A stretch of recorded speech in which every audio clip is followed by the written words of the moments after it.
Morning mga lods, tutorial tayo kung paano gagamitin yung Isuzu Karate, paano sa cambio, paano mag change gear. Ganito yan mga lods. Ito yung camera nya lods, segunda lods,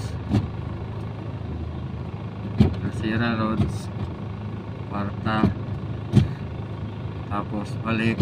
Ito na yung karate, konting pitik mo lang yan.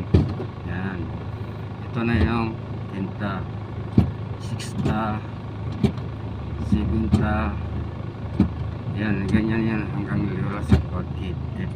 Ano na yan, yan na yung pangwalo. Ito,